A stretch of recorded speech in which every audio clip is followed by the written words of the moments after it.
आइए दोस्तों, आज की क्लास में हम लोग देखेंगे एक्सरसाइज 6.1 में क्वेश्चन नंबर 14 और उसके आगे। क्लियर? क्योंकि सेकंड वीडियो में हम लोगों ने अप टू 13 देख लिया है। देखिए क्वेश्चन नंबर 14 क्या कह रहा है। Sand is pouring from a pipe at the rate of 12 centimetre cube per second. The falling sand form a cone on the ground in such a way that the height of the cone is always 1/6. Height of the cone is always 1/6 of the radius of the base. How fast is the height of the cone increasing when the height is 4 centimeter? कहने का मतलब ये कोई जैसे बालू गिराया जा रहा है किसी पाइप से, और ये किस फॉर्मेट में है, एक कोन के फॉर्मेट में, राइट। और इसका जो ये आपका रेडियस है, रेडियस को r मान लेते हैं और हाइट को h। क्लियर?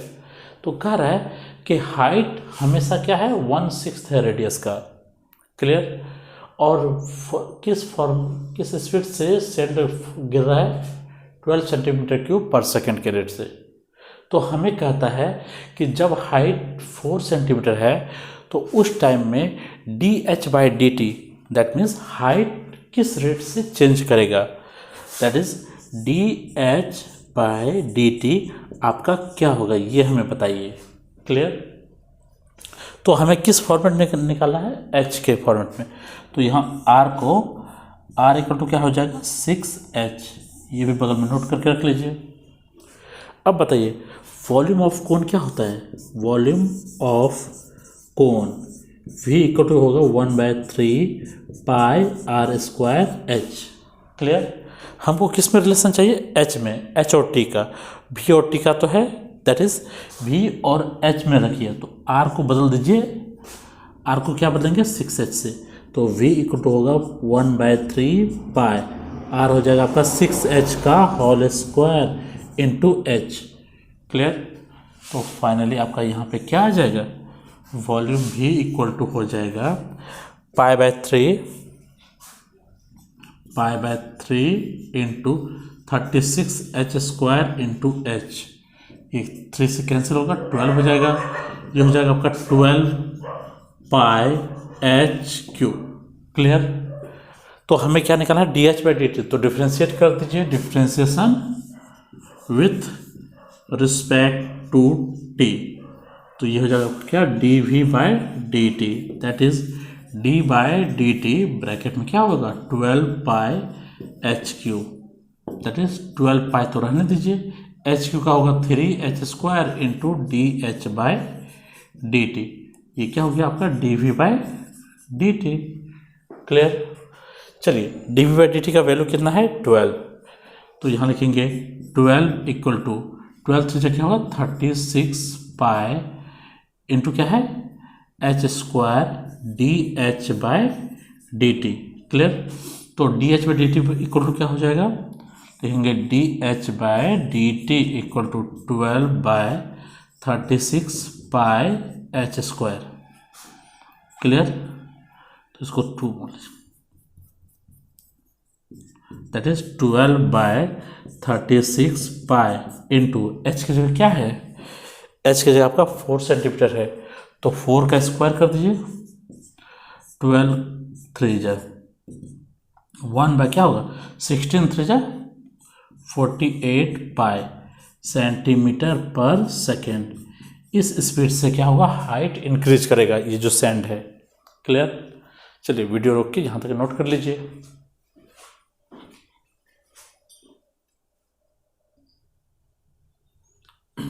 आइए दोस्तों देखते हैं question number 15 and 16।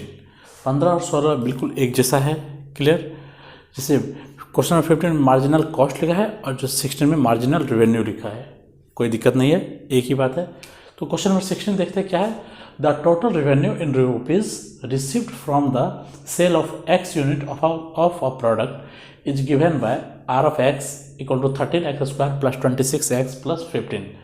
Find the marginal revenue when x equal to 7। Clear? Same ऐसे ही 15 है, जैसे 16 सॉल्व करेंगे बिल्कुल वैसे ही आपको 15 सॉल्व करना है। क्लियर? देखिए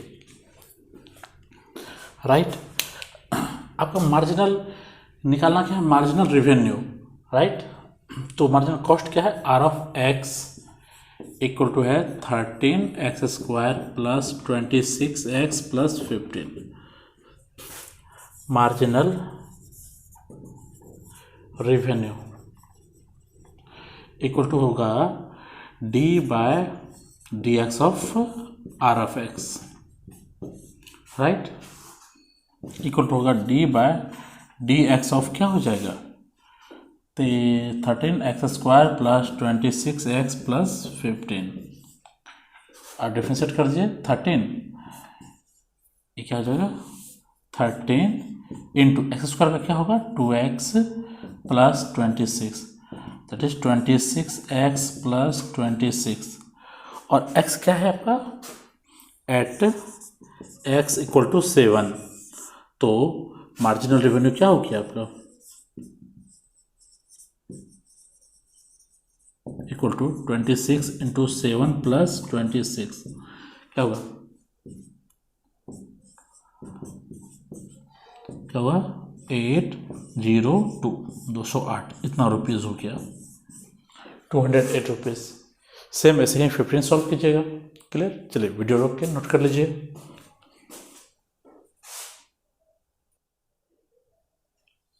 आइए दोस्तों, अब देखते हैं क्वेश्चन नंबर 17 और 18।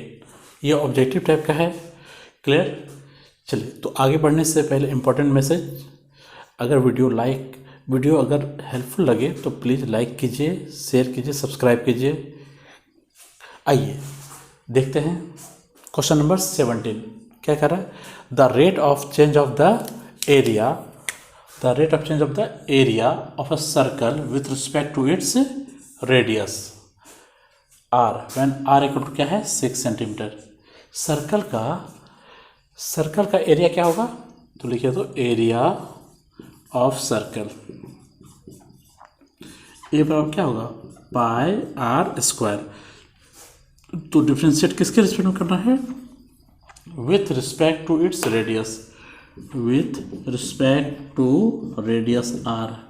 तो क्या होगा डी ए बटे d r equal to d by d r हो जाएगा pi r square, that is क्या होगा पाई तो कॉन्स्टेंट है, आर स्क्वायर का हो गया 2r।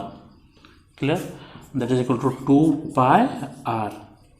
अब आर कितना है, r equal to eight r बराबर है 6 सेंटीमीटर। तो बताइए d a by d r क्या हो जाएगा 2 pi into 6, that is 12 pi. Unit क्या हो जाएगा सेंटीमीटर स्क्वायर पर सेंटीमीटर। तो आपका आंसर कौन सा होगा 10, 12, 8, तो 12 हो गया आपका आंसर।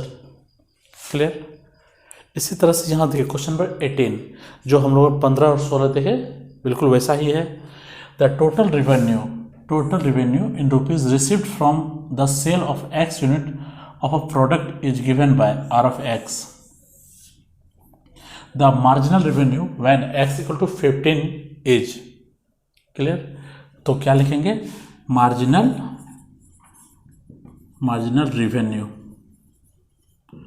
रेवेन्यू इक्वल टू क्या हो जाएगा d by d x of क्या होगा r x, that is equal to d by d x. R of x क्या है 3x² प्लस 36x प्लस 5, क्या होगा 6x plus 36 at x equal to कितना है 15। तो क्या हो जाएगा बोलिए तो marginal revenue equal to 6 into 15 plus 36, 90 plus 36 that is 126। ये हो गया आपका आंसर। तो ऑप्शन क्या हो जाएगा ये डी नंबर। क्लियर, तो इसी के साथ आपका एक्सरसाइज 6.1 कंप्लीट होता है, राइट। तो अगले वीडियो में हम लोग देखेंगे एक्सरसाइज 6.2, राइट। तो आगे बढ़ने से पहले तो करना क्या है, लाइक करना है वीडियो को, शेयर करना है, सब्सक्राइब करना है। Okay, thank you.